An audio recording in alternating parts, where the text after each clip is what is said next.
क्या आपने कभी ऐसा महसूस किया है कि आप सब कुछ ठीक बोलते हैं लेकिन लोग फिर भी आपको नहीं समझते? या जब आप कुछ कहना चाहते हैं तो शब्द गले में ही अटक जाते हैं? Imagine losing a job, a relationship और इवन अ ड्रीम, सिर्फ इसलिए क्योंकि आपने खुद को सही से एक्सप्रेस नहीं किया। इस वीडियो में हम सीखेंगे कम्युनिकेशन की वो स्किल्स जो आपकी पर्सनल और प्रोफेशनल लाइफ दोनों को बदल देंगी, सोचने पर मजबूर कर देता है। यही है कम्युनिकेशन का powerful loop: question, excitement, thinking. अब आते हैं जेस्चर्स और टोन की ताकत पर। कम्युनिकेशन थ्योरी जानने से नहीं, करने से आती है। इसीलिए आज से एक आसान प्रैक्टिस शुरू करें। हर दिन किसी एक नए इंसान से बात करें, दुकान वाले से, गार्ड से, कॉलीग से। शुरू में ऑकवर्ड लगेगा, लेकिन धीरे धीरे आपके वर्ड्स फ्लो में आने लगेंगे। दूसरा टास्क, एक टॉपिक चुनिए और उस पर 2 मिनट खुद से बोलिए, मिरर के सामने या फोन में रिकॉर्ड करके। Practice builds confidence and confidence builds charisma. अब बात करते हैं टेक्नोलॉजी के जमाने में कम्युनिकेशन कैसे बदला है। आज के समय में हम व्हाट्सएप, जूम और ईमेल से कम्युनिकेट करते हैं, लेकिन क्या ये इफेक्टिव है? टेक्स्ट में टोन नहीं दिखती, इमोजीज इमोशंस नहीं दिखाते।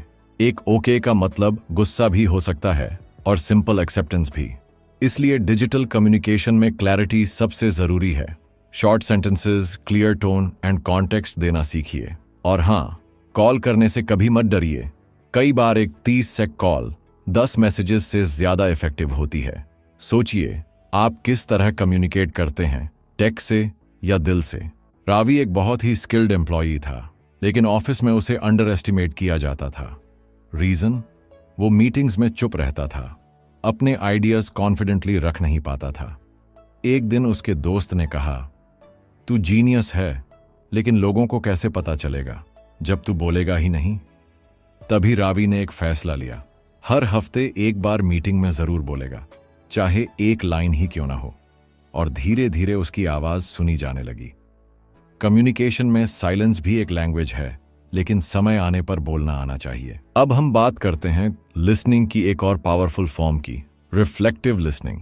ये वो टेक्निक है जिसमें आप सिर्फ सुनते नहीं, बल्कि सामने वाले की बात को दोहराते हैं। जैसे कोई बोले, मुझे लगता है मेरा काम कोई समझता ही नहीं। आप कहें, तुम्हें लग रहा है कि लोग तुम्हारी मेहनत नहीं समझते। बस ये सुनते ही सामने वाला फील करता है कि वो समझा गया है। रिफ्लेक्टिव लिसनिंग टेंशन कम करती है और इमोशनल बॉन्ड बनाती है। So next time try this and watch the magic unfold. अब सवाल उठता है, क्या हर बार बोलना जरूरी है? जवाब है नहीं। ग्रेट कम्युनिकेटर्स जानते हैं कि कब बोलना है और कब रुकना है। साइलेंस कभी कभी सबसे पावरफुल मैसेज होता है। एग्जाम्पल, किसी टफ कॉन्वर्सेशन में अगर आप बस चुप रहें और सामने वाले को सुने, तो उन्हें लगेगा कि आप उन्हें समझ रहे हैं। इससे ट्रस्ट बढ़ता है। लेकिन वहीं अगर आप हर बात काटते जाएं, तो लोग डिस्टेंस बनाने लगते हैं। याद रखिए, बात उतनी ही करें जितनी जरूरी हो, और वो भी दिल से। इफेक्टिव कम्युनिकेशन सिर्फ बाहर की दुनिया के लिए नहीं है, बल्कि हमारे पर्सनल रिलेशनशिप्स के लिए भी सबसे बड़ा टूल है। एक बार अंजलि और उसके पिता के बीच दूरी आ गई थी, बस इसलिए क्योंकि दोनों एक दूसरे से खुलकर बात नहीं करते थे। अंजलि ने एक दिन करेज करके अपने पापा से कहा, मैं आपसे बात करना चाहती हूं। और उसी दिन उन्होंने 2 घंटे बात की, वो बातें जो सालों से अंदर थीं। कम्युनिकेशन रिश्तों को जोड़ता है, हीलिंग देता है।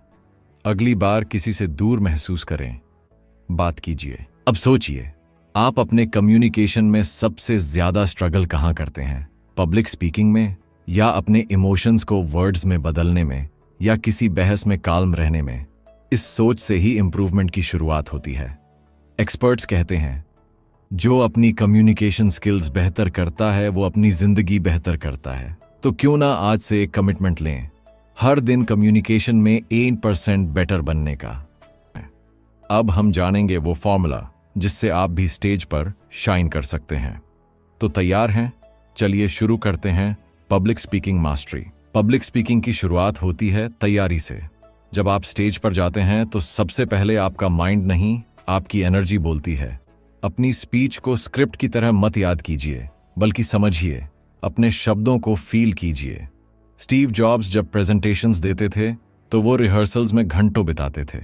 हर पॉज, हर स्लाइड, हर जेस्चर तक तय होता था, और जब वो स्टेज पर आते तो लगता वो दिल से बोल रहे हैं। यही फर्क है प्रेजेंटेशन और परफॉर्मेंस में। अब जानते हैं ऑडियंस को कैसे एंगेज करें। आपका टोन आपके वर्ड्स से कहीं ज्यादा असरदार होता है।